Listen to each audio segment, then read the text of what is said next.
Hi folks, Andy C here from Andrew Chappell Natural Bodybuilding. So, got a lot of positive feedback on that last video I did about the fallacy of the genetic argument, where I talked about hard work, miles on the clock, people having relatively average genetics, etc, things like that, and obviously that people are sort of coming to conclusions with really only having half the argument. So the next thing I really want to talk about that's been on my mind is this fallacy about anabolic steroids, and that people who use anabolic steroids would be not only the best athletes without them, but by taking them it only sort of promotes, enhances what they have already. So classic example we have is the Lance Armstrong sort of quandary, whereby we say, well, Lance was a world-class athlete, and if all the guys were off the drugs, then Lance would probably still be the #1 guy. So that's what I'm going to talk about here. Now, get a few things straight just to start with. I'm a natural bodybuilder. I enjoy natural bodybuilding, I love it. I believe in competitive and clean sport. But at the same time, I've got lots of friends that compete in the other side of the sport. I've got athletes I've worked with, coached, that have competed in the other side of the sport. And really, I've not got anything against people largely using these things, so long as they use them responsibly, they're aware of the risks associated with them, and they don't promote the use of these drugs to people who are unaware of the risks, and they don't do it in an irresponsible manner. So yeah, get yourself educated. As long as you're coming from that perspective, then again, by all means, if that's what you want to do to compete at that level, to compete in that side of the sport, then by all means, I'll not judge you. Your morals are your own. Where I have a problem is where people don't acknowledge the risks associated with these things, where they promote drug use to teenagers, young adults, children, where they don't acknowledge that many of the results that they have managed to obtain are largely in part down to the use of anabolic steroids. Now, give an example of that.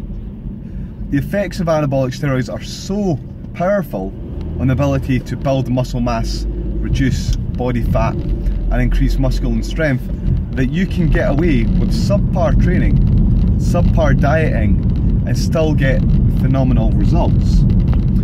So this is what we see quite a lot within the health and fitness industry, where we have personal trainers, athletes promoting dietary programs, promoting training programs, whereby the results that they've managed to achieve are largely in part down to the performance enhancing drugs that they're using.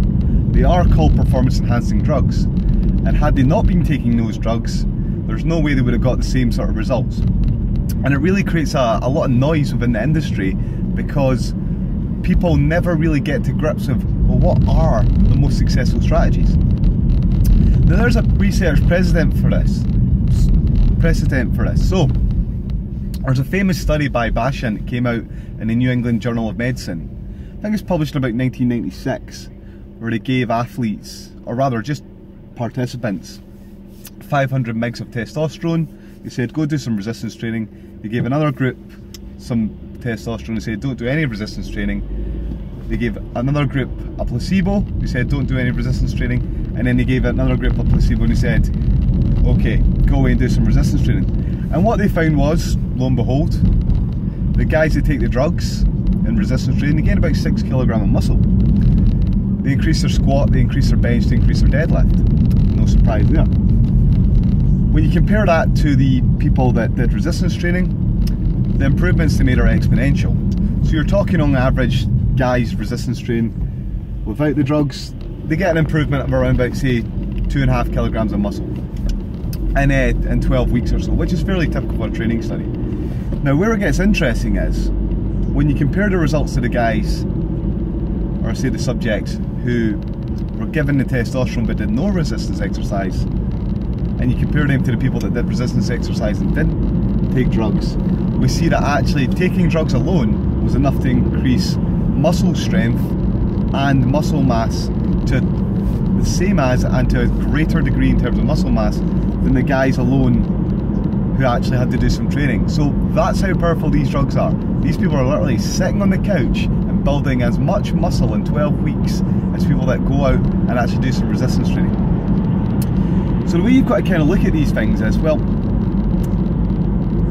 drugs in sport like bodybuilding, strongman, powerlifting, they're different sports.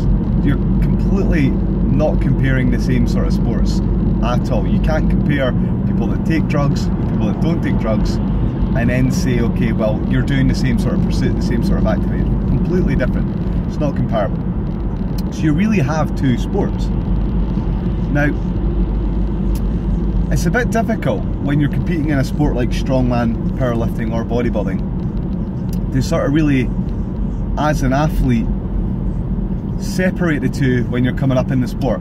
I mean, most guys who are into bodybuilding my age got into it through watching guys on television like Arnold Schwarzenegger at movies, seeing people like Sylvester Stallone, Dolph Lundgren, big muscular guys on television, and that inspired you, along with characters in the WWF like The Rock and so on. However, I'm not sure at what point in my development I sort of realised or caught on to the fact that there was a dirty word going around, and that was anabolic steroids. Now, I maybe didn't know what they did, I maybe didn't acknowledge how powerful they were, but when I started resistance training I thought, okay, well yeah, I don't need to use that stuff, that's cheating, I can do this all clean. But there comes a point where it's 6 months, 8 months, a year after you train that you realise that, man, no matter how hard I train, no matter how hard I work, there's no way I'm going to be able to get to those levels of someone like a professional bodybuilder without the use of that. And you have to kind of acknowledge that. Now, that's hard, because those guys are your inspiration when you first start out. And because they were your early inspiration, you still take a passing interest in these things. You still even look up to these people in a way. So you've got this weird dichotomy, this sort of weird, to use an Orwellian term, doublethink, cognitive dissonance, whereby on one hand you're thinking, okay, what you're doing is not the same as me. You maybe have your morals and your beliefs about the use of performance enhancing drugs, but at the same time those were the people that you looked up to initially. So there's some hypocrisy there going on. So it's a weird one. Now, the question of, would the same people be the world champions if they took drugs or not? Well, cycling's a great example. So erythropoietin, EPO, a drug that increases the amount of red blood cells someone has, therefore increasing the amount of oxygen carrying capacity these blood cells have, improves physical fitness in aerobic athletes and power athletes as well. Now, in cycling, the peloton is split into various sections. So you've got your top group, where all your best riders in the world are likely to be, top 10, 12 guys. You've got your middle team, which is about your B rank cyclists, and then you've got your C rank cyclists. Famously, if you look back at the times where the guys are winning back in the 90s compared to what they're doing now, the times are just not comparable. The guys were well known for taking drugs at that time, and all those records have since been scrapped from the record books. In fact, you've got to go down to about position number 50 odd to sort of see where you're sort of getting times that are compatible with what we're getting in the present day. Such was the enhancement that people were getting with the use of drugs. Now, what you have to realise is, when you take anabolic steroids, when you take EPO, it's not simply a case of enhancing what you've got. You move the goalposts. The rules change. Things that were not important suddenly become important. People often talk about androgen sites and androgen receptor sensitivity when you take anabolic steroids. Some guys grow better off of the use of drugs than other guys.